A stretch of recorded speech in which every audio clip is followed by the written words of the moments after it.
వృషభం వారికి గనక చూసుకున్నట్లయితే మీ వృషభ లగ్నం లేదా రాశి వారికి శుక్రకేతువుల యొక్క కలయిక చతుర్థ భావంలో ఉంటుంది.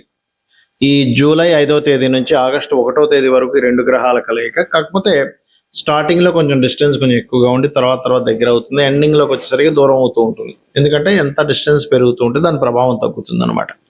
మరి మీకు ఈ చతుర్థ స్థానంలో లగ్న షష్టమాధిపతి అయినటువంటి శుక్రుడు కేతువుతో 4వ భావంలో ఉన్నందుకు కలిగే ఫలితాలు ఏమిటి, మరియు మీ జన్మజాతకంలో కలిసి శుక్రకేతువు ఏ భావంలో ఉంటే ఎటువంటి ఫలితాలు వస్తాయి అనేటువంటి అంశాలు చెప్తుంది నేనైనప్పటికీ చెప్పిస్తుంది సాక్షాత్ లలిత అమ్మవారిగా భావిస్తూ ఆ లలితాంబిక అమ్మవారి యొక్క అనుగ్రహం మీకు పరిపూర్ణంగా కలగాలని మనస్ఫూర్తి కోరుకుంటూ, ఇక్కడ ఈ శుక్రుడు కేతువు లగ్న షష్టమాధిపతి అంటే జీవుడి యొక్క అప్పులు రోగాలకు సంబంధించినటువంటిది. ఎప్పుడైతే 4వ భావంలో ఉంటున్నాడో ముఖ్యంగా మీరు వృషభం వారు హెల్త్ విషయంలో జాగ్రత్తగా ఉండాలి. ప్రాపర్టీస్ ఎట్టి పరిస్థితుల్లో తీసుకోకూడదు. 2వ పాయింట్ అంటే ఈ సమయంలో వాహనాలు గృహాలు జోలికి వెళ్ళకపోవడమే మంచిది. తల్లిగారు ఆరోగ్య విషయంలో 3వ పాయింట్ చాలా జాగ్రత్తగా చూసుకోవాలి. మరియు మీ యొక్క సంతానాన్ని విదేశాలకు పంపించేటువంటి విషయంలో కొంత జాగ్రత్త వహిస్తూ ఉండాలి. మీ యొక్క జీవిత భాగస్వామి యొక్క ఉద్యోగ విషయంలో తొందరపాటు నిర్ణయాలు తీసుకోకూడదు, గుర్తుపెట్టుకోండి. ప్రధానంగా ఈ 5 విషయాల్లో చాలా జాగ్రత్తగా ఉండాలి. అందులో ప్రధానంగా జాగ్రత్త తీసుకోవాల్సింది మీరు ఎటువంటి ప్రాపర్టీ జోలికి వెళ్ళకపోవడం మంచిది. అలా కాదండి, మీ జన్మజాతకంలో చక్కగా అంటే గృహం తీసుకునే యోగం బలంగా నడుస్తుంది పర్సనల్ చార్ట్లో.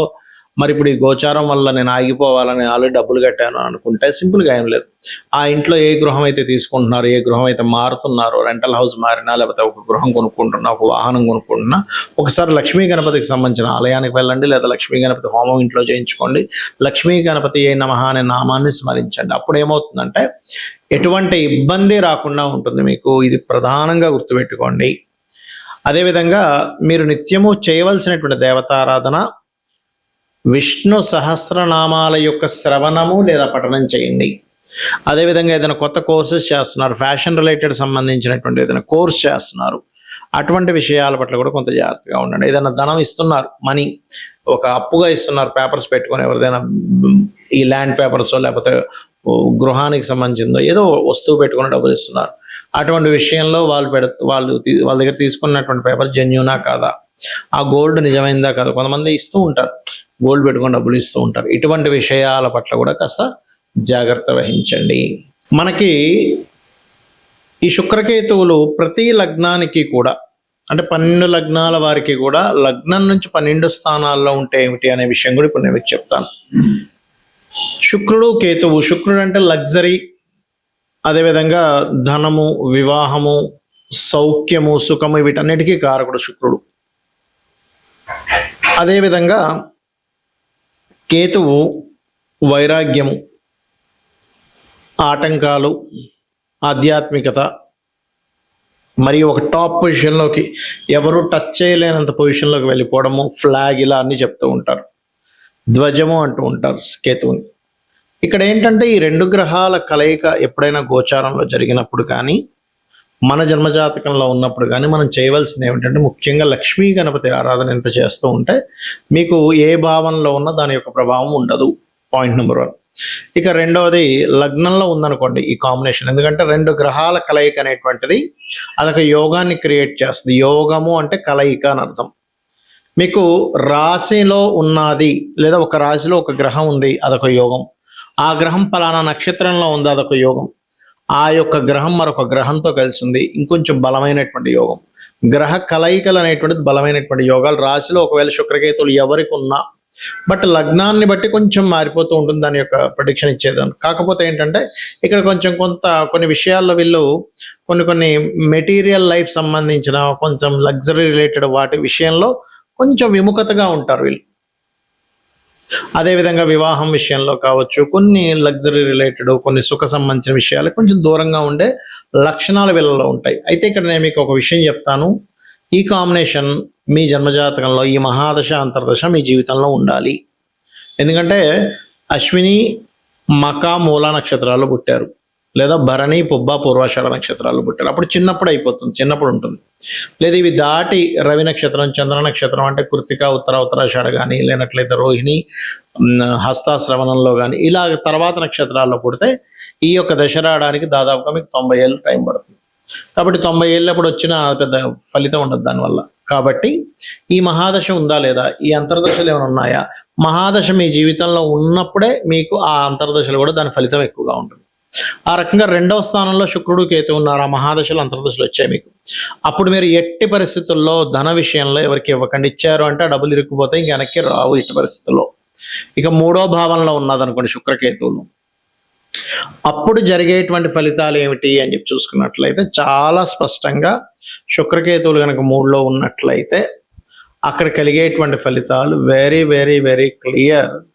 మీకు కమ్యూనికేషన్ రిలేటెడ్ స్త్రీలతోని కానీ ఎవరితోనైనా మాట్లాడుకునేటప్పుడు మధ్యవర్తిత్వంగా ధనం, అంటే ఎవరికో మనం డబ్బులు ఇప్పిస్తున్నాం, మనం మధ్యలో ఉండి మనం సంతకం పెట్టాం చూడండి, మనం ఒక్కోసారి ఈయన సాక్షాంతకం పెట్టినందుకు లేకపోతే ఈయన హామీగా ఉన్నందుకు ఈయన కట్టాల్సి వచ్చిందండి అంటూ ఉంటారు. ఎట్టి పరిస్థితుల్లో కూడా మీరు మధ్యవర్తిత్వంగా ఉండకూడదు శుక్రకేతువులు 3లో ఉన్నట్లయితే. అయితే ఒక్కోసారి ప్రతిసారి శుక్రకేతువులే కాదు, ధనాధిపతి పాపకత్తెరలో ఉన్నా లేకపోతే 3వ స్థానంలో ఉండే గ్రహాల చేత అస్తంగత్వంలో ఉన్నా సరే ధనాధిపతి ఈ రకమైన ఫలితాలు వస్తాయి. చాలా లాట్ ఆఫ్ కాంబినేషన్స్ ఉంటాయి మనం మధ్యవర్తిత్వంగా వెళ్ళి ఇబ్బంది పడుతున్నామంటే. అదేవిధంగా శుక్రకేతువులు 4లో ఉన్నారు, పొరపాటును కూడా మీ పేరు మీద ఎటువంటి వాహనాలు గృహాలు ఉండకూడదు. సహజంగానే కేతు కనుక లగ్నం నుంచి 4వ భావంలో ఉంటే వాళ్ళు ఎట్టి పరిస్థితుల్లో మెటీరియల్ రిలేటెడ్ సంబంధించిన వాళ్ళ పేరు మీద ఉండకపోతే వాళ్ళు చాలా హ్యాపీగా ఉంటారు. ఉన్నా కొద్దీ ఏదో ఒక ఇబ్బంది అనేటువంటిది ప్రారంభం అవుతూ ఉంటుంది, గుర్తుపెట్టుకోండి. కాబట్టి ఇది కాకపోతే వాళ్ళ ఇంట్లో కనుక అమ్మవారిని నిత్యము పూజిస్తూ గణపతిని పూజిస్తూ ఉంటే అది మళ్ళీ పాజిటివ్గా మారుతుంది. ఒక యోగం అనేటువంటిది కొన్నిసార్లు కొన్ని వాటి వల్ల అది పాజిటివ్గా కూడా మారుతుంది. ఎలా అంటే ఇప్పుడు ఒక వ్యక్తి బాగా చెస్ ఆడుతున్నాడు, చెస్లో బాగా నిష్ణాతుడు, అతను చెస్ గేమ్లోకి వెళ్తే ఆయన గొప్ప వ్యక్తి అవుతాడు, కానీ ఆయన వెళ్ళి మనల్ని క్రికెట్ ఆడమంటే ఆడలేడు. ఎందుకు? క్రికెట్లో ఓడిపోయినంత మాత్రం, క్రికెట్లో లేనంత మాత్రాన అతను ఆ యొక్క జీవుడు ఎందుకు పనికిరాడని కాదు, అతనికి ఏ యోగం ఉందో దేనిలో తెలివితేటలున్నాయి దాంట్లోకి వెళ్ళగలగాలి. ఈ యొక్క విషయాన్ని చాలా స్పష్టంగా చెప్పేది ఆస్ట్రాలజీ, గుర్తుపెట్టుకోండి. పంచమంలో ఉన్నాడు శుక్రకేతువులు, అలాంటప్పుడు సమ్ టైమ్స్ కొంతమందికి స్త్రీ సంతానం కలగడము, సంతానం దూరంగా ఉండడం, సంతానం పొందే విషయంలో కొన్ని ఇబ్బందులు రావడం అనేటువంటివి జరుగుతూ ఉంటాయి. అదేవిధంగా పంచమంలో ఉన్నప్పుడు ఉపాసనా మార్గంలో ఉంటే, అది కూడా లక్ష్మీ గణపతి ఉపాసనా మార్గంలో ఉంటే అన్ని విజయాలు జరుగుతాయి వీళ్ళకి. 6వ భావంలో ఉన్నప్పుడు ఎట్టి పరిస్థితుల్లో కూడా స్త్రీలతో, ఎందుకంటే ఇది స్త్రీ శాపం కింద చెప్తారు, స్త్రీలతో గొడవలు పెట్టుకోవడం కానీ స్త్రీలతో అనవసరమైనటువంటి వీటిలో కానీ వెళ్ళకూడదు. వివాహం చేసుకునేటప్పుడు కూడా కాస్త జాగ్రత్తగా ఉండాలి, 6లో ఉన్నా 7లో ఉన్నా కూడా. ఇక అష్టమ స్థానంలో ఉన్నప్పుడు వాహనాల మీద వెళ్ళేటప్పుడు కాస్త జాగ్రత్తగా వెళ్తూ ఉండాలి. అతి వేగం అనేటువంటిది అస్సలు పనికిరాదు, గుర్తుపెట్టుకోండి. భాగ్యస్థానంలో ఉన్నాడు, ఎక్కువగా అమ్మవారి క్షేత్రాలకు వెళ్తే వీళ్ళ లైఫ్ అనేటువంటిది మంచి టర్నింగ్ తీసుకుంటుంది.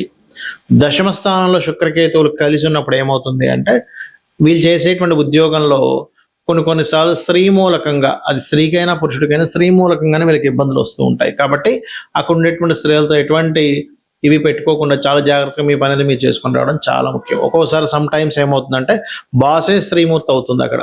అప్పుడు ఇదంతా ఎందుకు ఉంటుంది, వాళ్ళేదో పని కట్టుకొని కావాలని చేయడం పక్కన పెడితే వీళ్ళకి యోగం కర్మకారకుడు, అంటే పూర్వజన్మ కర్మ ఉంది, అంటే పూర్వజన్మలో వీళ్ళు ఏదో స్త్రీని ఆ యొక్క జీవుడిని ఏదో అన్నారు, ఆ కర్మ ఈ రూపంలో వచ్చిందనమాట.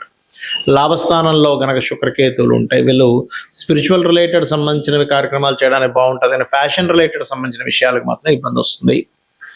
అలాగే మరొక విషయం ఏంటంటే ఇక్కడ గమనించుకున్నట్లయితే ఇక్కడ